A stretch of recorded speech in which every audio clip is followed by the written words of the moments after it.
Salam hormat kepada semua pelajar. Kita berjumpa sekali lagi dan kali ini pada minggu ketiga untuk tajuk kesalahan-kesalahan umum atau kesalahan biasa yang dilakukan oleh pelajar semasa penyediaan slide PowerPoint. Okey, secara asasnya apabila kita bercakap tentang penggunaan PowerPoint, kita bercakap tentang penggunaan PowerPoint dalam pembentangan, sama ada untuk tujuan pembelajaran, pengajian dan juga semasa anda bekerja kelab. Dalam konteks ini, penggunaan slide yang profesional diutamakan dalam menyampaikan maklumat kepada viewers ataupun audience.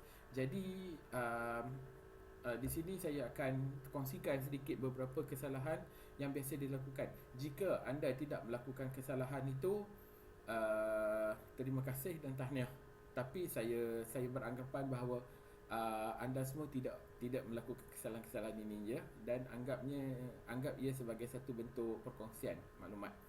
Okey, kita teruskan dengan slide yang pertama.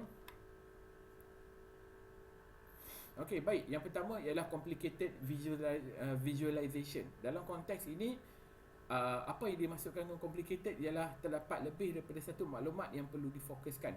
Seperti dalam konteks ini kita lihat, okey, watak Zainuddin utama dan sebagainya, ini ialah teks utamanya. Namun begitu, ada pula teks di tepi ni. Jika ada teks dalam slide, ia bukan untuk perhiasan. Yang mana satu ini ingin difokuskan, ini atau ini. Dan susunan maklumat menyebabkan tidak dapat dibaca. Ini pun satu bentuk kerumitan, satu bentuk complicated dalam ni.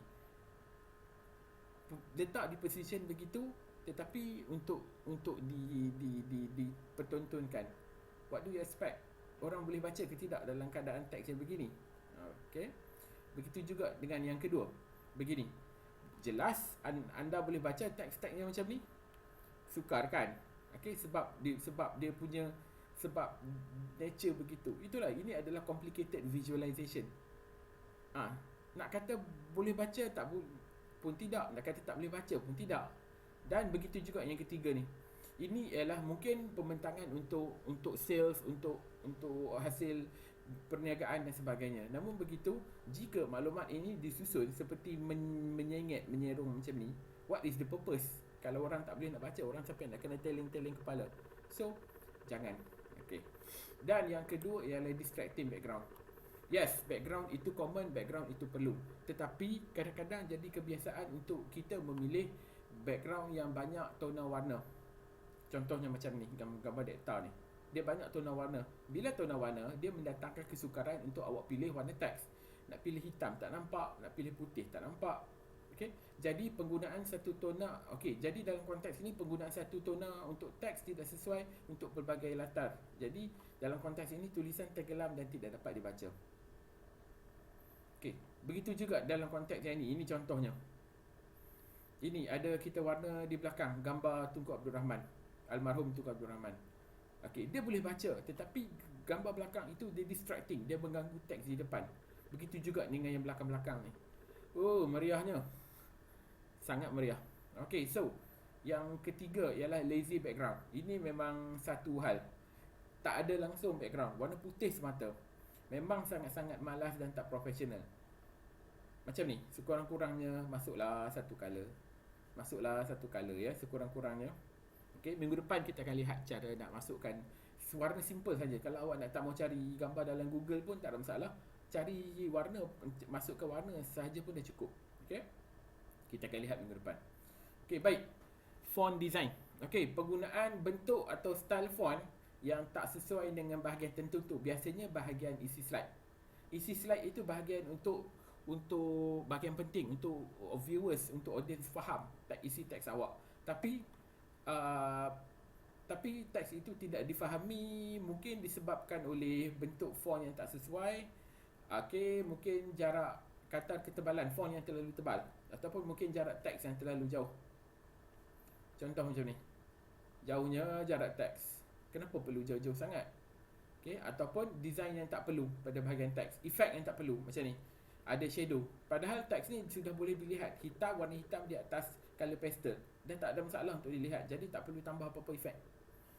Okey, macam ni pasal peribadi saya. Tengok pasal peribadi saya, font tulisan dia macam mana. Itu sangat tak sesuai. Itu sangat tak sesuai, okey? Okey, next kita lihat font color. Apa masalah dengan font color? Font color ni bermasalah bila warna itu blend dengan background. Macam ini. Macam yang ini. Macam yang ini. Awak boleh nampak ke tidak? Okay.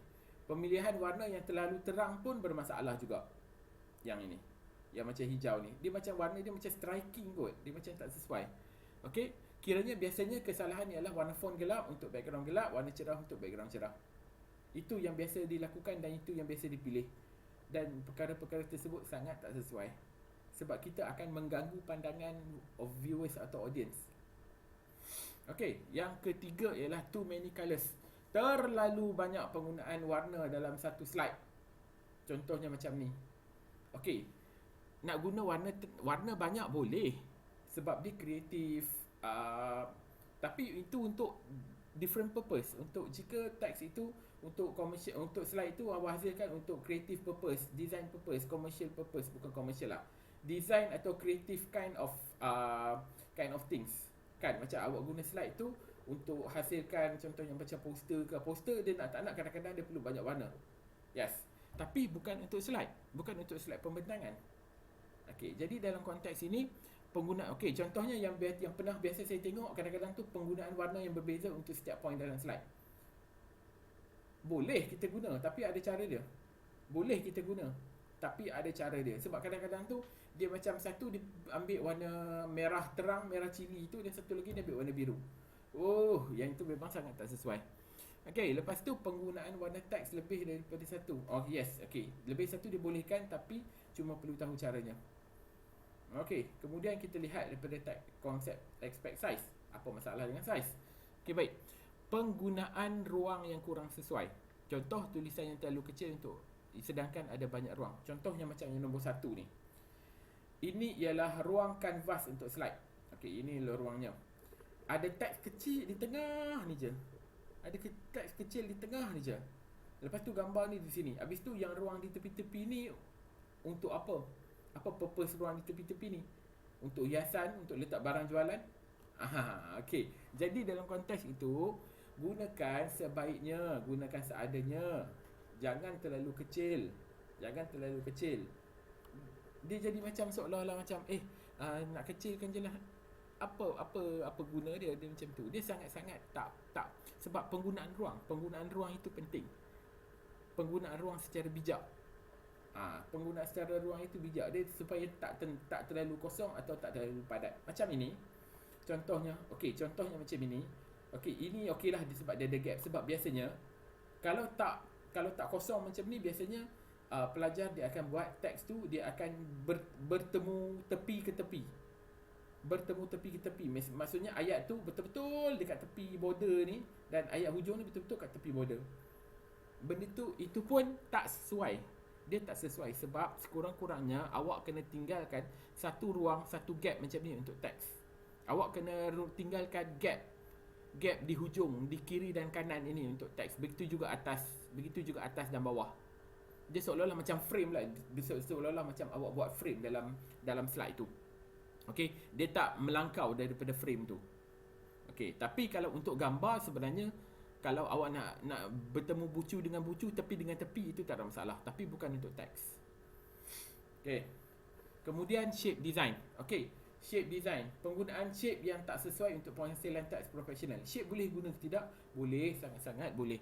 Tetapi yang biasa dilihat ialah penggunaan shape bercorak. Macam bentuk star, bentuk banner, bentuk arrow, untuk flowchart dan sebagainya. Macam contoh nombor 1. Nombor 2, nombor 3. Apa masalah nombor 1? Nombor 1, pemilihan warna. Okey, nombor 1 contohnya okey, bukan. Sorry, yang awal ni. Contohnya yang bentuk awal ni. Dia sebenarnya kurang sesuai. Kalau untuk slide profesional, kalau boleh jangan guna bentuk-bentuk shape yang macam ni. Kecuali 4 segi saja. Macam juga bentuk yang ini. Yang macam ada arrow, lepas tu ada petak, lepas tu ada yang macam ini. Dia sebenarnya kurang sesuai. Tambah dengan font ni pula macam ni. Moto hidup saya ni, bentuk dia macam ni. Sangat-sangat tak sesuai. Ya. Okey. Pemilihan warna dan kedudukan teks dalam shape mempengaruhi rupa. Okey, yang ketiga, sardine tin. Teks dan ayat. Dia betul-betul macam sardin lah. Sardin kan padat. Okey, jadi paparan isi dalam perenggan yang panjang, unended storytelling dibuat dalam slide. Okey. berbanding poin-poin penting. Satu perkara yang awak kena faham dan kena ingat ialah slide ini awak buat untuk bantu audience faham, which is dalam konteks ini your teacher, your lecturer ataupun siapa yang evaluate pembentangan awak pada waktu itu, dan bukan pembentang. Dia jadi masalah ialah bila pembentang dia gunakan slide itu untuk baca slide itu, dia guna slide itu untuk diri dia sendiri. Dia akan baca seketul-seketul daripada slide. Lepas tu at the end of the semester macam merungut, kenapa markah saya rendah? Siapa suruh baca daripada slide? Slide itu bukan untuk awak. Slide itu bukan untuk presenter. Slide itu untuk viewers, untuk audience faham apa yang awak cakap. Mata awak, contact eyes awak kena dengan audience sepenuhnya. Kalau sesekali tu nak menoleh, nak tunjuk gambar tu boleh lah. Okay, sebab you okay, at that time you are telling a story. Jadi mungkin kalau ada gambar, awak describe gambar tu. Tapi kalau untuk poin-poin lain, awak bercerita di hadapan audience. Bukannya letak seketul karangan macam ni, lepas tu awak baca karangan tu. Bukan, itu bukan sangat-sangat tak profesional. Okay, ini ramai yang buat. Okay. Dan juga, paparan isi slide. Paparan isi slide dalam poin lebih digalakkan sebenarnya berbanding perenggan. Namun saiz ayat yang dipaparkan perlu sederhana, panjang dan tak terlalu banyak. Nama pun PowerPoint. Poin-poin yang power, poin-poin yang penting sahaja. Jangan letak ayat penuh dalam tu. Kalau boleh buang penanda wacana ke apa ke, buang je lah penanda wacana tu. So that dia punya ayat dia tu tak terlalu panjang. Macam ni, ayat ni ayat penuh. Ni panjang-panjang ayat ni. Macam mana kita nak fokus? Dia dah letak point tapi ayat dia panjang sangat. Orang ada masa ke nak baca? Slide itu bukan untuk hiasan. Ingat, ayat dalam slide untuk difahami, bukan hiasan. Jadi itu sangat-sangat penting untuk awak pastikan viewers dapat baca dan catch up setiap info dalam slide. Begitu yang akhir sekali, konsistensi dalam konteks alignment.